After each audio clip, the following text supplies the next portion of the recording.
everyone. Thank you for joining us here today. I'm Fabiana Bacchini, Executive Director of the Canadian Premature Babies Foundation. CPBF is a charitable organization, and our mission is to support and educate families of premature babies. This Premier Chat series is one of the many initiatives we have to bring information for NICU families and healthcare professionals. Here every Friday, we talk with experts, researchers, and parents who share with us their experience and knowledge. Also on our website, canadianpremies.org, parents will find all kinds of resources and support. And today we're going to talk about facilitating young children's language development. How to know if children are meeting their language milestones. How to facilitate children's language development using strategies that are possible to incorporate in families' routine. Also today you learn more about language development in the first 3 years of a child's life and some easy to use strategies to facilitate communication development. And I have joined me here live from Toronto, Maria Emilia Mila de Melo, who is a speech-language pathologist, audiologist, and listening and spoken language certified auditory-verbal therapist. Mila has been working with infants and children who are deaf and hard of hearing and their families since 1992. In her work with the Toronto Infant Hearing Program, Toronto Public Health since 2007, she has been the lead speech and language pathologist providing family-centered services to children diagnosed with permanent hearing loss. Mila is a member of the AGBell Academy Board of Directors and Global Matters Committee. Mila, thank you so much for joining us here today. Thank you, Fabiana, for your invitation. Thank you for the opportunity to support the Canadian Premature Babies Foundation and to be here with families, professionals. It is really an honor and a privilege. Thank you. That is wonderful. And Mila, I know you have a presentation to share with us. I'm going to start sharing the screen. And for all of you watching us live on Facebook or YouTube, please send your questions. We'll be addressing them at the end of this presentation. Mila, the floor is yours. Thank you. Thank you. So let's go because we have a lot to cover and I'm very excited about this presentation. I am the speech-language pathologist, audiologist, and listening and spoken language certified auditory-verbal therapist, as Fabiana presented. And today, what we have planned to discuss and to learn together is about communication development and milestones, multiple languages at home, how to do it, and how to help your child's language development, early literacy information, services for speech and language and hearing, and finally, some helpful websites. So let's go. So, speech and language delays are very common, and not many people know that it affects 1 out of every 10 preschool children and infants born prematurely or at a low birth weight are at a much greater risk of experiencing language and speech difficulties in their toddler years. And the risk of persistent difficulties in speech and language areas increases significantly for preterm babies or for infants of very low birth weight.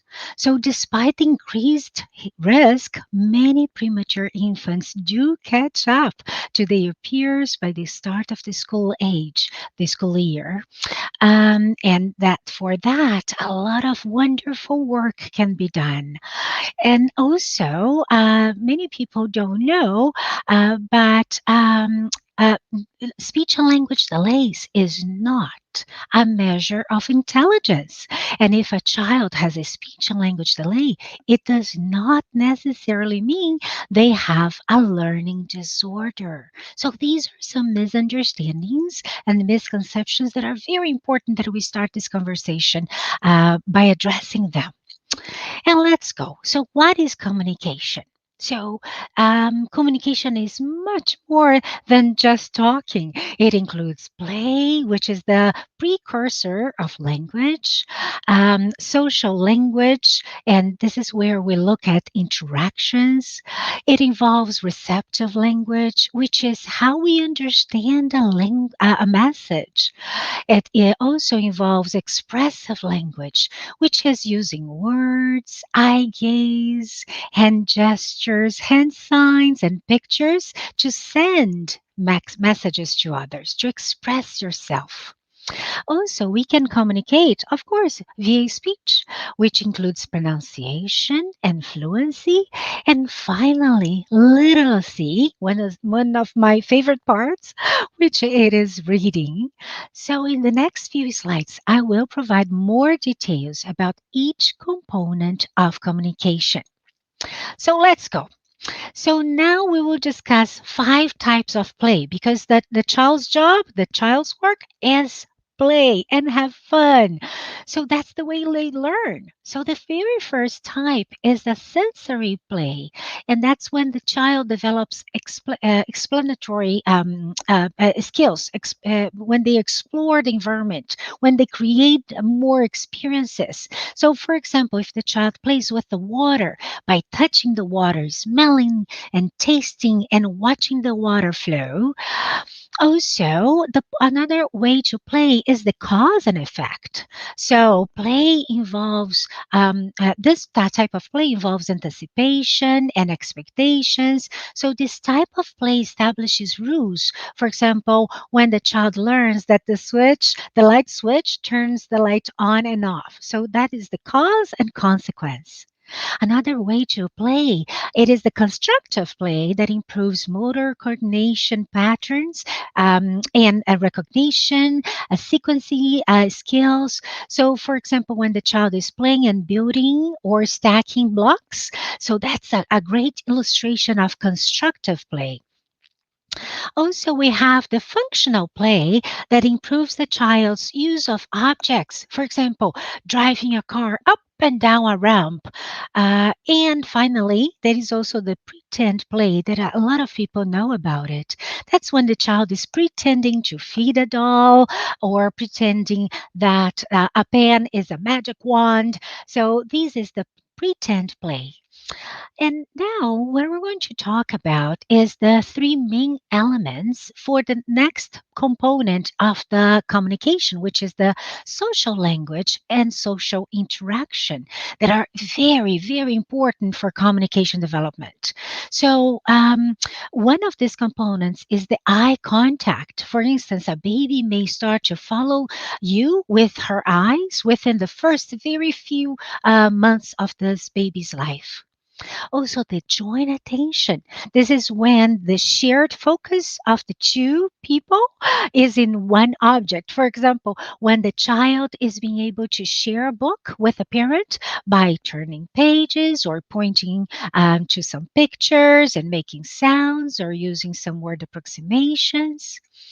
Also, the pattern awareness. So, what it is? So, it includes listening and paying attention to someone when they are talking and knowing how to take turns while speaking.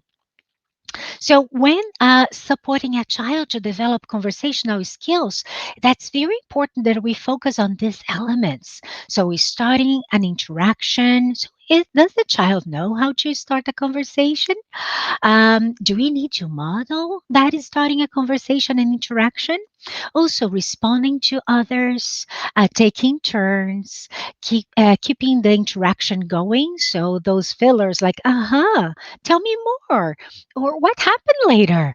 And also, a very important aspect that it very often is forgotten is the repairing conversation breakdowns. So, this is absolutely important that the kids, once they are not understanding what's going on, that they have the tools to ask someone to repeat, to say part of what was said, to also ask questions for clarification. So these are extremely important for kids to develop so they have an effective conversation maintenance.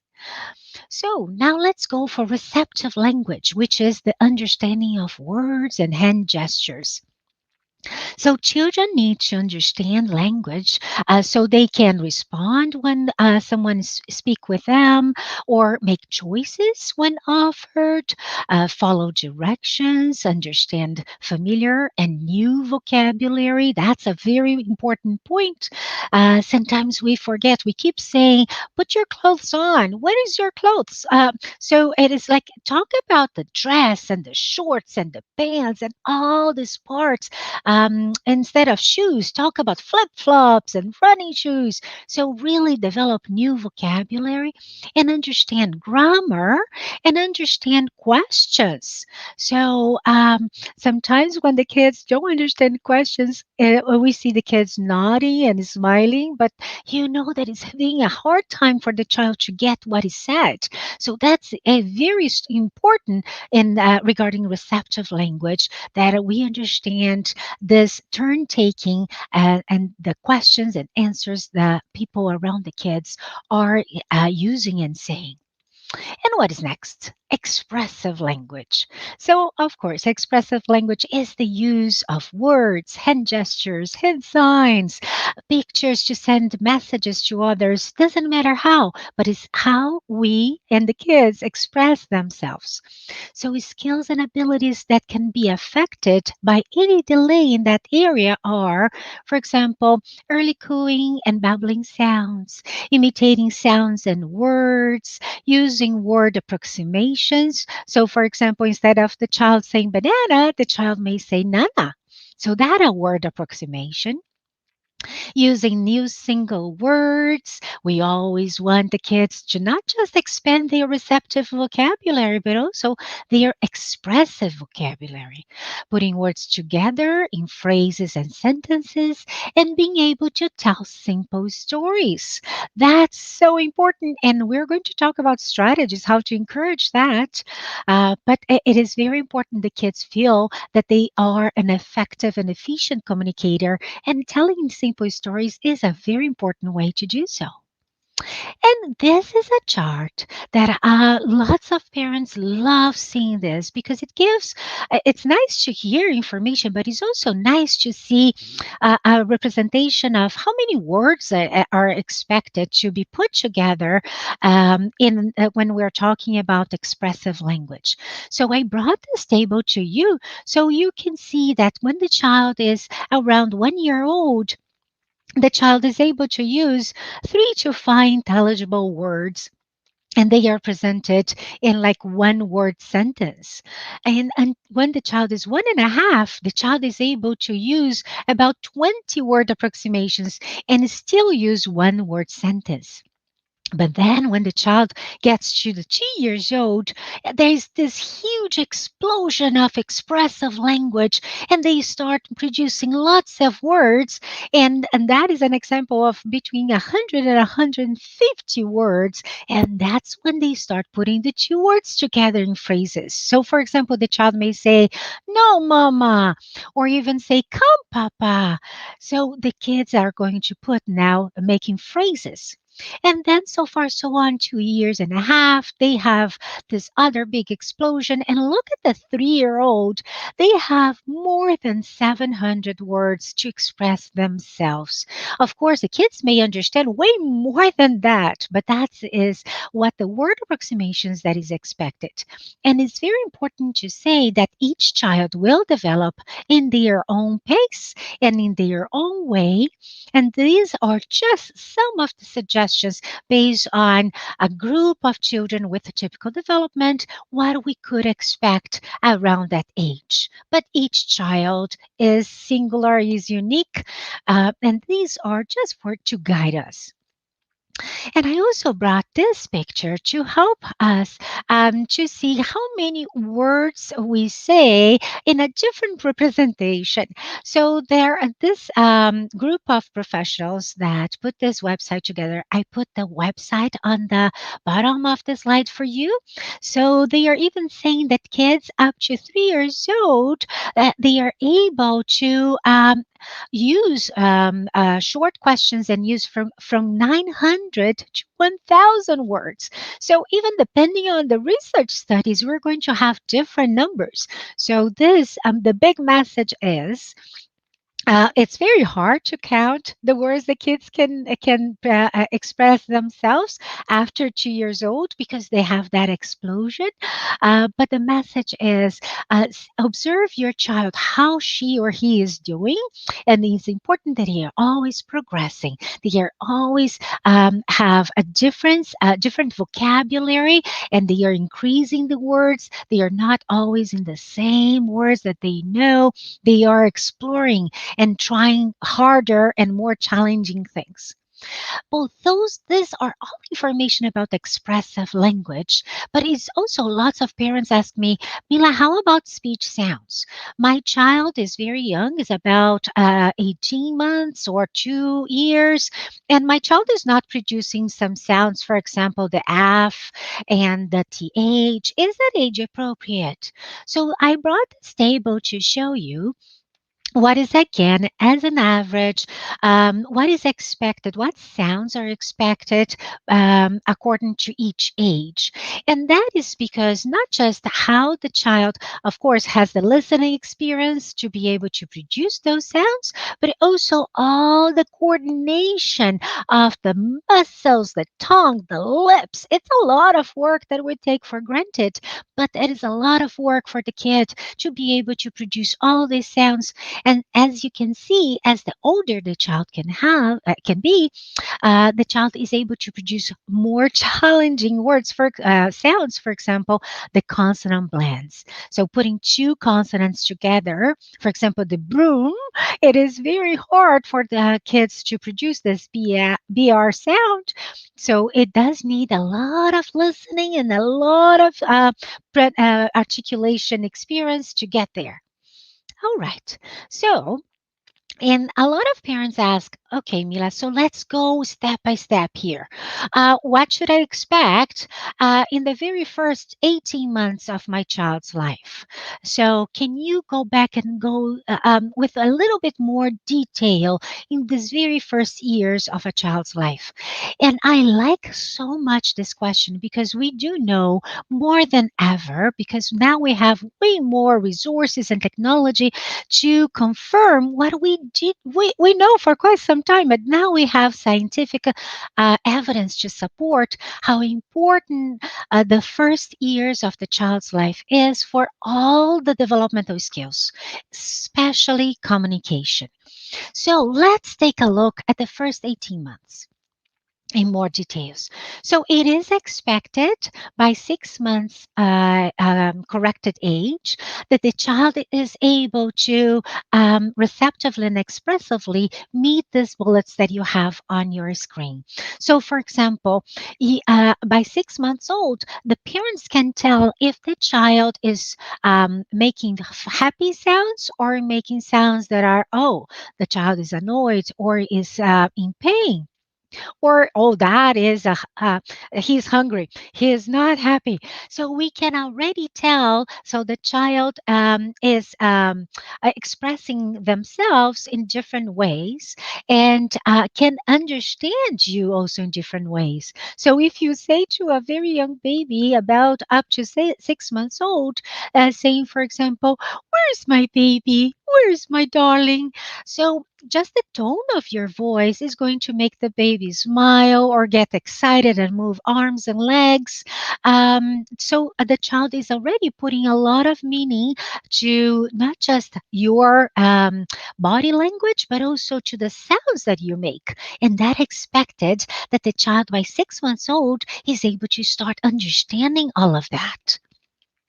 So now, how about, and you will have access to all this information, and I have lots of good resources to share with you later, because parents well informed are and very well equipped are the best trackers to advocate for the kids, to identify if there is any need to address an area in specifically an area. So you will have access to all what I am sharing with you. So, moving to what is expected by 9 months old. So, receptively, the child will stop if you say, for example, no, no, no. So, lots of mothers, when they are breastfeeding the baby and the mom says, oh, no biting, the baby stops or reacts or change the facial expression. So, the child does understand when you change your the prosody of your voice and starts understanding some very early developing words and gestures, for example, bye bye, and do you want to come up, up, up? So, and how about expressive language? Oh, that's when they start making some sounds. They are so cute and fun when they babble, when they make those raspberry sounds, and they play with the pitch. So the voice becomes more melodic and they go, ah! They play with the pitch, with the frequency of the sound. It's a lovely stage to observe. And how about after that? So, by 1 year old, we do expect the child to be able to find the source of the sound. So, if the sound was presented on the right, on the left, and if the sound was presented below. It is harder above. Parents ask me about that. It is because the localization of the source of the sound, you also have to have good neck control, right? So looking up asks for more maturity in the motor development. But anyways, continue with the receptive language.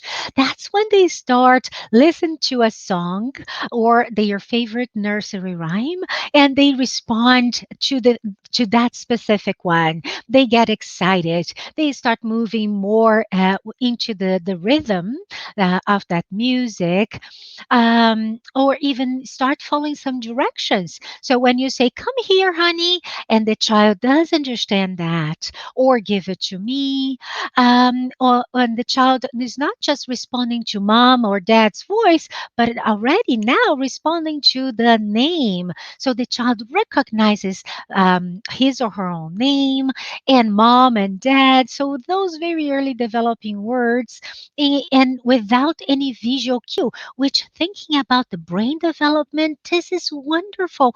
There's no need to overpointing or providing lots of visual information because at this point is expected that the brain, the listening parts of the brain can process early developing words and understand when you say, where's daddy? Where's daddy? And the child looks at daddy.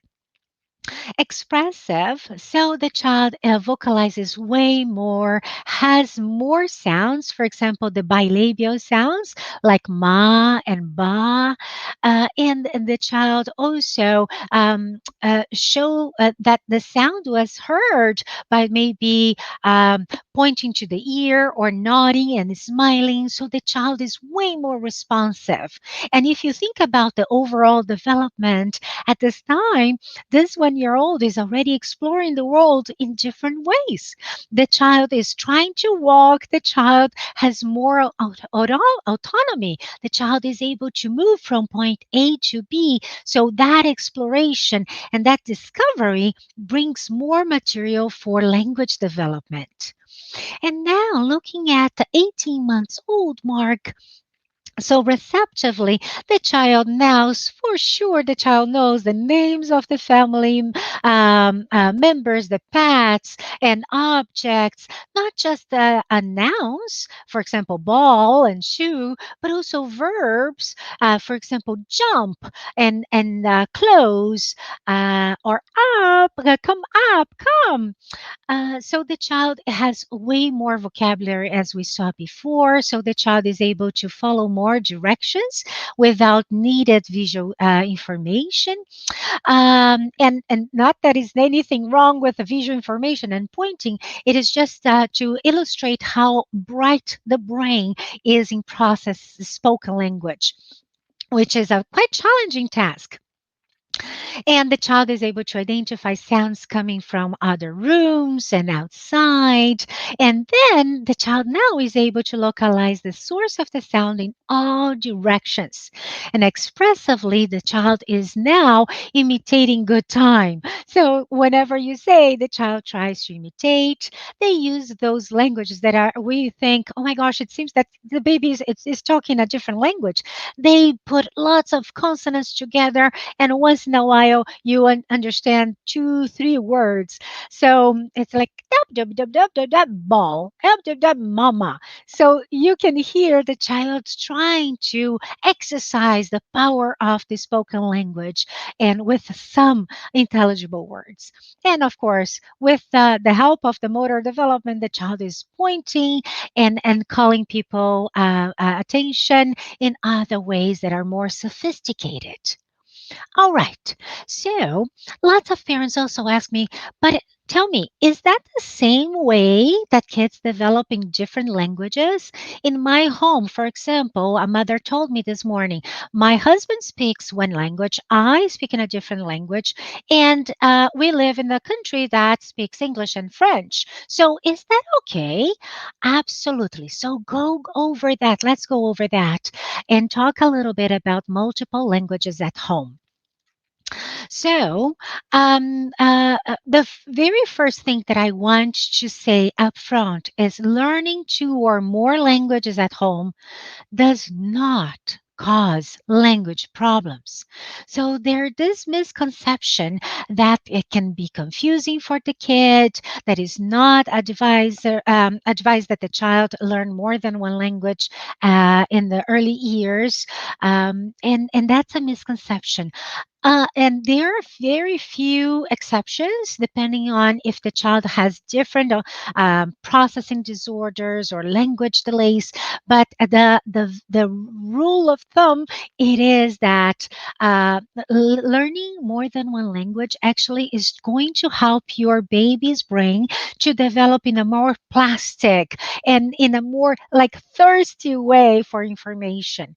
And not to mention that learning the language of your family, of your culture, is extremely important. So all kids feel involved when you're going to visit grandma and grandpa and the uncles and aunties. If you are not born in Canada, or if you're born in Canada but your background is a different cultural background, so this is a very important part of your family.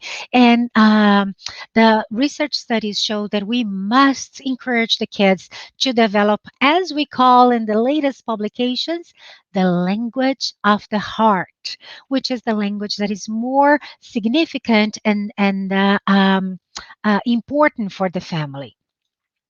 So it's important that parents talk in the language that you are the most comfortable in. So when you're reading a book, if you feel comfortable talking in Tagalog, go ahead and read the book in Tagalog. If you don't need to follow exactly what the book says, you can tell the story based on the pictures. So if you know lots of songs in Hindi because your grandma taught you that, so do the same. Teach your kids beautiful nursery rhymes in Hindi, and that goes with all the languages. So talk in the language that you're most comfortable, because also you're providing the best language model for your child. If, for example, I know a little bit of Italian, but I am not fluent enough to be a good Italian language model. So that will not be the best language for me to be the model for my child. But I know very well Portuguese, and then I can certainly read books and sing songs in Portuguese to my kid. So that is extremely important. Also, because if you're comfortable, the melody of your voice is going to send that feeling.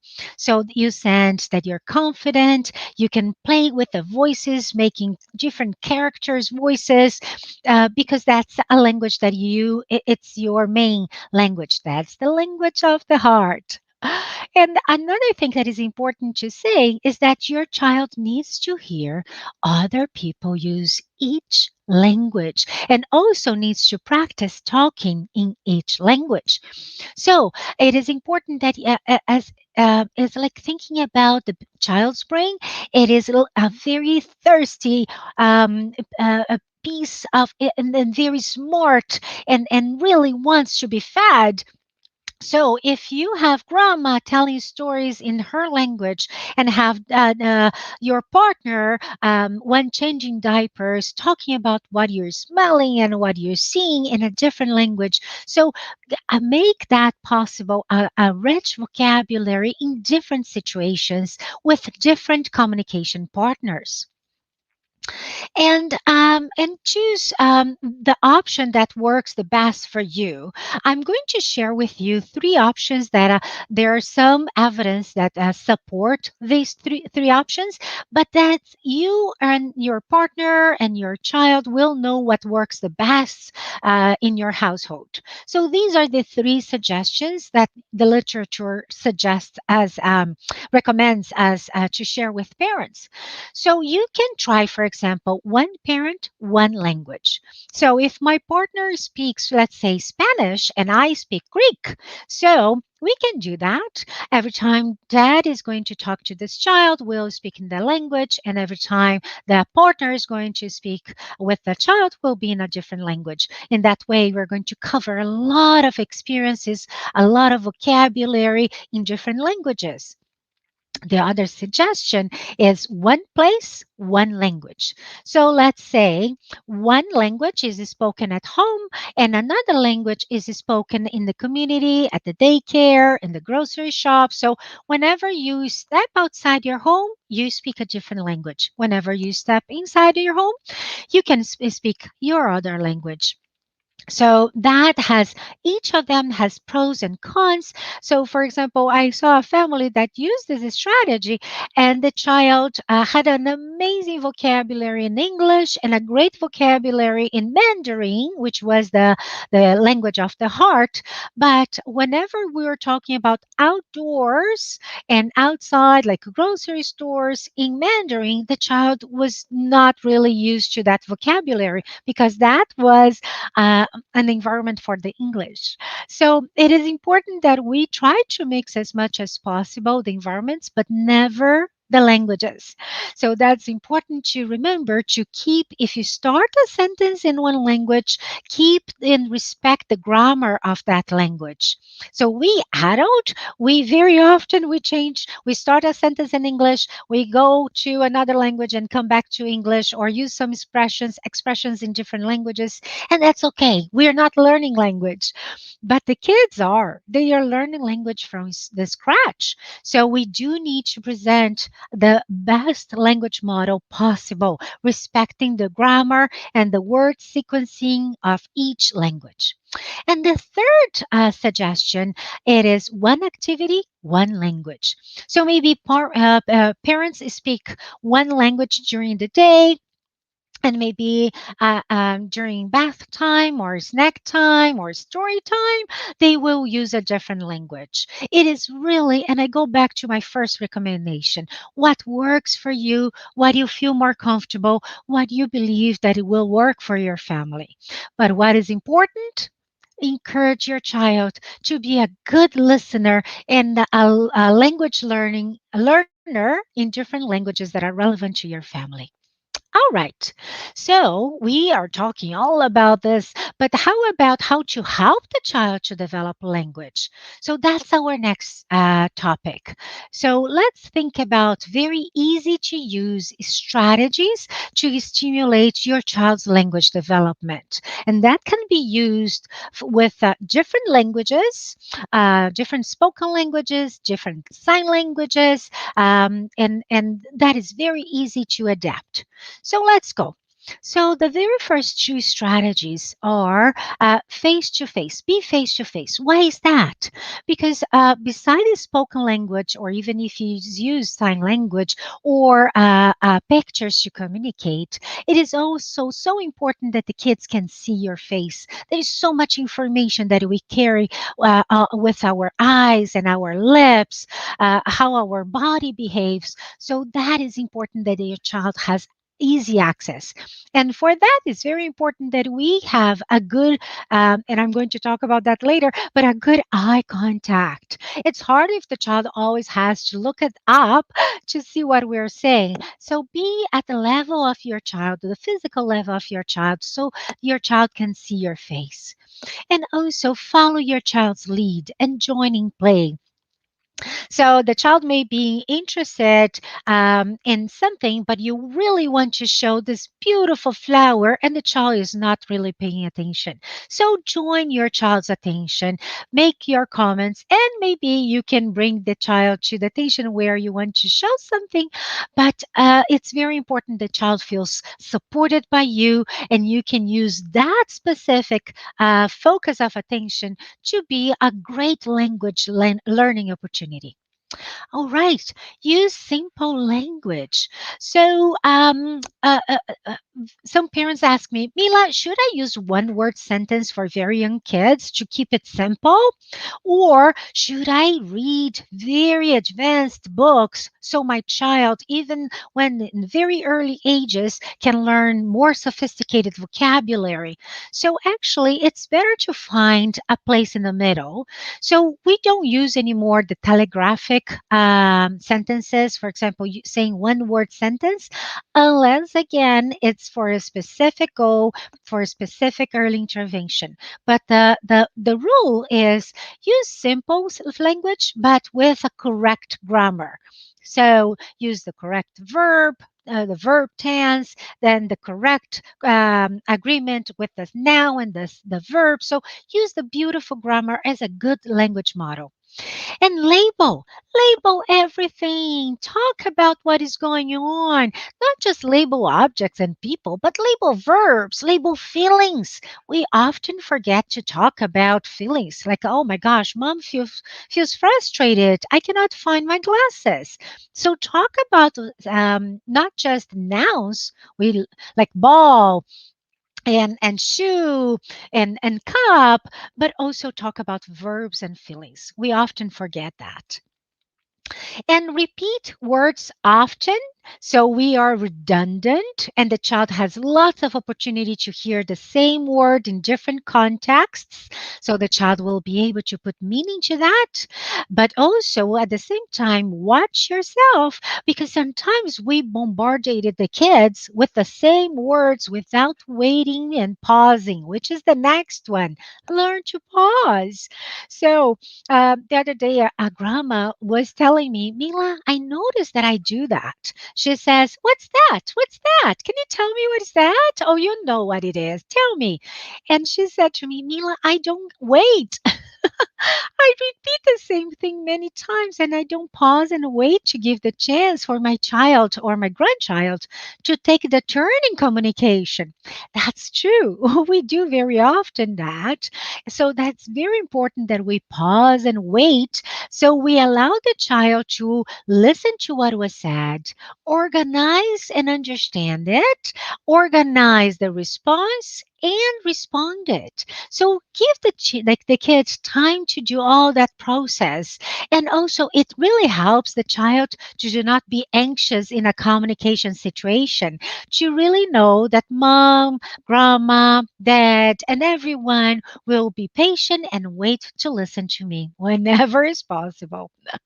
So also give a reason to communicate. Have something that is fun, and limit your questions. So many times when we are observing that we have groups of parents and we have videos and observe how we interacted with the kids, we don't notice how many questions we ask the kids. It's almost like the interaction is an interview, like a job interview. Yeah, parents ask, what color is this? What is that? Do you like this? Oh, do you want more? Would you like this or that? It's always questions. So learn to make comments. Oh, this is my favorite dessert, and just pause. See what the child will do with that. If the child will make also a comment, if the child is going to ask a question to you, or if the child will just look at you expectantly to see what's coming next. But make a comment and make a pause, or even like just use like, oh, wow. And then you get the child's attention and you look at the child, and the child, again, may ask a question, may make a comment. But remember to mix comments and questions and not be only in one type of interaction.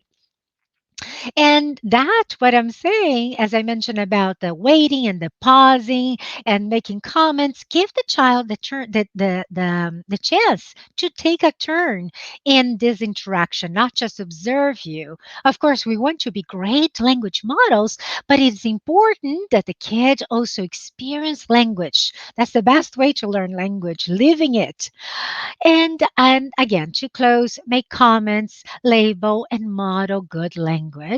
And the last one is you may also emphasize sounds. So if the child makes any error in the speech, because the child is developing good speech, so you can emphasize if the child says, for example, "Oh, I want choo shoe, like my brother, choo shoe," and you say, "Oh, you want two shoes?" Wow. Okay. So you can emphasize the plural that was missed, right? So emphasize some sounds in a very natural and fun way. And talking about fun, here we go. One of my favorite parts is so many ways that we can work and be great language model in the child's real life. It's not about therapy, it's not about school, which is, of course, it is part of the life of so many kids, but it's about real life. It is about what they have to do in their routine. So, songs and rhymes can be part of so many routines, can be transition from one situation to another, can be anticipating what is coming next, like singing a song for the bath time, or singing a song before eating, or before going to visit grandma, or even singing the songs. It doesn't need to be only songs that you make up, but can be songs that you know from childhood. So, for example, Wheels on the Bus and Itsy Bitsy Spider. Sing a lot. If you can remember how you learned a lot of vocabulary, a lot came from songs and books. So I cannot emphasize enough how music, songs, and nursery rhymes are extremely important for kids' development. And also, people game. That's also my favorite because we do not need any fancy toys for people games. We are the favorite toys for the kids. So tickling and chasing and peekabooing, I spy, and of course, for older kids, board games, card games, how much language happens when we're doing them. And remember, that every little song you ever sung when you were a child is a great song to teach to your kid. And something that is very important too is that you ask, if you don't remember, ask your parents, your grandparents, what songs you used to sing to me, what songs I could share with my baby. And as I mentioned, you can make up your own songs. I make up lots of songs, and the kids think that is funny, and I think it's funny too. So, sing your songs, come up with your own. But how to use, when to use these strategies, as I said, use in everyday life routines. When you're feeding the kid, when you're changing the diapers, getting dressed, going outside, every single step of the day can be a language learning opportunity. When the child is washing the hands, talk about the temperature, talk about opening and closing and how it's wet, and look at the mess we made. So there's so many great opportunities in our day, and we have to, right? We have to bathe the kids and feed the kids and change the kids. So if we are mindful and if we are present at that moment, we can make that a great language learning moment. And we can talk about so many little details. I can talk for hours and hours about these strategies. But to me, the most important message is that you do not need to sit down and work for 2 to 3 hours for language development with your child. If you have the milestones in your mind, if you know where you want to get, every single opportunity is going to be a great opportunity to work with that language in a very fun and meaningful way. And you can also create your own book. You can also create your own material. Talk about things that happen with your child. And then, when, for example, let's say grandma comes to visit, the child will be able to show a picture of this experience book and tell about that event. And that's quite powerful. So the picture will support the language understanding. And that's another hot topic that parents ask me, that is the screen time. I know there are a lot of questions about that. And what I'm going to share with you is that what is based on evidence, because now we have way more research studies that can give us some guidance. And this is the guidance from scientific findings. So screen time is linked to delays in language. There are many publications about that, especially between 0 and 2. So 0 and 2, all the pediatric associations um, really discourage the kids to have any screen time. And I do understand there are lots of exceptions and situations. Believe me, I do understand that. What I'm sharing is the evidence in some publications. So what I like to say to parents is limit the screen time as much as possible, and really help your child to learn language through interaction, because that's what is really meaningful to them. And the people that part of their social circle is that's they are the best teachers of the kids, rather some screen time. Okay, now moving along, and I'm looking at the time. Now let's go very quickly over the early literacy information. So many researchers believe that children develop a love of books because they like to the cuddle time with the parents. And actually, a child did tell me a few months ago. I asked, "What do you like the most about books?" And he said that mommy sits with me. And it was so cute because it is. It is a time of undivided attention. So share books with your child, and it is recommended that it is done every day. For young children, talk about the pictures and follow their lead. And for older children, follow the story. And then after you read again and again the story, ask questions. Go beyond that. How do you feel the bear is feeling about it?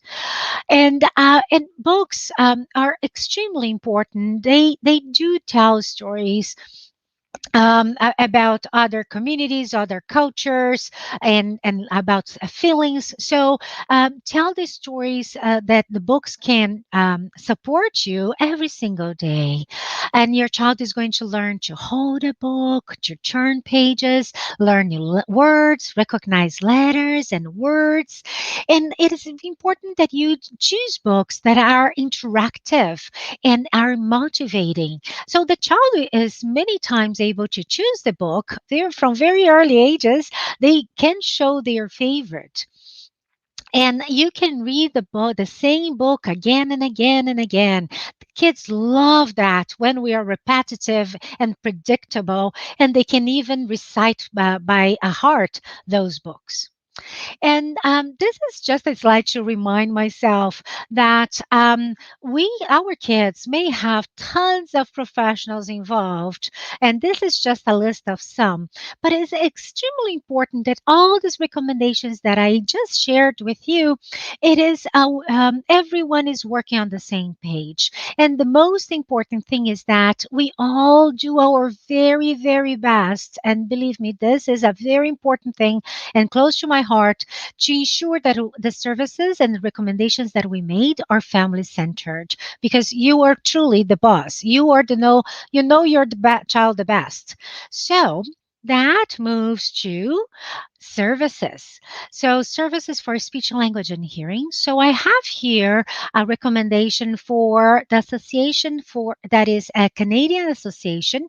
So, you will find specific associations for each province on that website. So, that I think it is a great tool to share with you. And talking about tools, now some helpful websites. And these are some websites that I really, I recommend with my eyes closed. They are fun, they are interesting, and they share some very good ideas for parents. Then parents and caregivers can work with their kids in a fun and meaningful way. And the next slides are some milestones that, again, that will be all available to you from up to 2 years, 2 years and a half, and 3 years, and up to 4 years, the preschool ages that I didn't have the chance to go over in more details. And this is just a tool that we have to help parents to track the child's communication skills. And that is available on this website in 21 different languages. I say this with proud because that's the best way to reach families, is that we have the materials accessible to everyone. I also have two slides with some information about the use of masks now that we are still in the pandemic. So, about the attenuation of the masks, the sound attenuation, and also the impact on reading facial expressions. So, there are lots of studies coming up and more to come. So, these are two very interesting resources and great websites for you to get more information about that. And I just want to say thank you so much for being with me for this, oh my gosh, 40 minutes. And I hope that that was very helpful to you and very easy to use recommendations. And I am open for questions now. Thank you, Mila. What a great presentation. I always learn so much from you. And I really remember because you were my son's audio-verbal therapist when he was very little. And I learned so much from you, and you really encouraged us to keep two languages at home. And I'm so happy that my both kids speak two languages now. And we tried to push Greek from my husband's side, but that didn't happen. But I'm very happy that they do have the Portuguese. So, as you mentioned, when you go to visit grandma, go back to Brazil, they can communicate. And it's also learning the culture. I think when you learn the language, you also learn the culture and understand the roots. So thank you so much for all that. So we do have some questions. I think the first question is in terms of the milestones that we expect kids to achieve. And I know you mentioned every child is different, but from the chart that you showed, should parents of premature babies go with the corrected age? Yes, absolutely. So it is the corrected age. That's just fair for the kids who are preemie, that we allow the kids to have the same experience. The brain needs the experience to get to those milestones, right? So it is the corrected age. Absolutely. Oh, that is great. Also, I just want to give a shout out to Katarzyna. She's joining us from Poland, and you have people from all over Canada here on the chat with us. So we have a questions from, let me put it here on the screen, from Iahia. I'm sorry if I mispronounced your name. How to simulate child to talk. Mine uses hand instead of talking. He's 25-week preemie, now 3 years old, just saying a few words. And she did add another comment that he was diagnosed with autism level 3. Thank you for your question. Thank you. Thank you for your question. It is very challenging for parents, and parents come with that question to me. And the very first thing that I think is try to put myself in the shoes of the child. So the child is doing his or her best. The child is really trying to follow your lead, trying to communicate with all the tools that he or she has.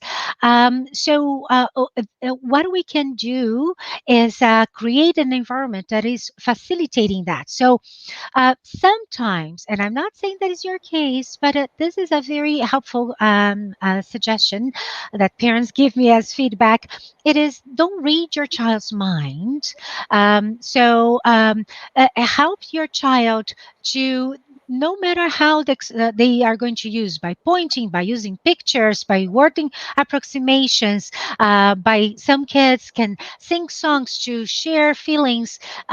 So the way the child is able to share what's in his or her mind, put meaning to that, and try to expand, but allow your child to express himself or herself. So let's say if the child is pointing and going, ah, ah, and you really want that your 3-year-old to be using more than one word sentences. So you can put meaning to that by saying, oh, you want some cookie. And then you pause and you wait. Don't get the cookie right away. You gave a model. Help your child to use that model that you just provided. Maybe the child will go, oh, cookie. It's like, that's right, honey. And then you get the cookie and say, what I need to do now. And then you pause and you wait. And so create opportunities for your child to feel that his or her voice has power, and you have all the intents to listen to them and to really respond to their needs. It is very hard to give more details, but I would say that putting meaning to the words he can say, expand that, pause and waiting, are very good strategies for kids. They are experience the same language level as your child. That is great. Mila, I'm just going to give you a big comment here. Kendra's from Alberta. She has triplets. Thank you, Mila, so much. Wow. We know Kendra is very busy. She's a parent partner in Alberta and always join us here on Fridays. Thank you. Wonderful. And Diane, another great webinar. Thank you both. Thank you so much, all of you, for watching us. Mila, I have one more question, because in the beginning of your presentation, you start talking about play and intentional play. But we also know parents live in the ICU with so many appointments. As you mentioned, some of us have that whole list of specialists in the care of our babies, and we are so exhausted, right? Exactly. That first 2 years are foggy, exhausting for parents. Can we just play, or you always have that intentional play? Okay, this is what I'm going to do now, so you can learn how to do this or that, or just be organic, be fun, and let it flow sometimes. You just got it, Fabiana. Yeah, that's what I was saying. That some parents ask, should I need to sit down and work with my child for 2 to 3 hours? Actually, the best recommendation is you have to pick up the child and put in the high chair, right? So you use that situation as a language learning opportunity. So look at the child, say, you want to come up, up, up, up? I'm going to pick you up. So create an anticipation, expectation. And then you pause and you wait and see if the child raises the arm or just look at you expectantly excited. And then you pick up, up, up, up, up, and go down. So you have to pick up the child to put in the high chair. The child cannot climb by herself or himself. So use those moments for language development. And we don't look like Snow White and Cinderella 24/7. Actually, it's like sleep deprivation, and it's the opposite. We don't feel good all the time.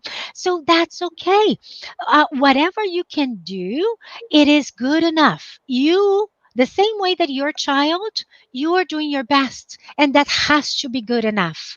You more than that, it is not possible. And carrying guilt and feeling bad because you're not doing more or reading 5 books every day, it's actually is not going to help, right? So mental health for kids and moms and dads and grandmas, this is number one priority.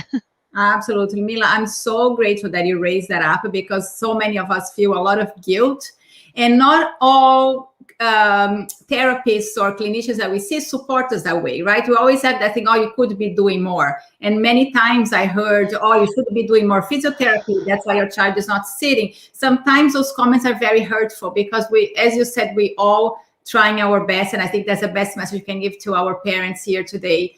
We are all trying our best with the resource that we have available at the moment. And I think that is a beautiful message. So one last question before you wrap it up.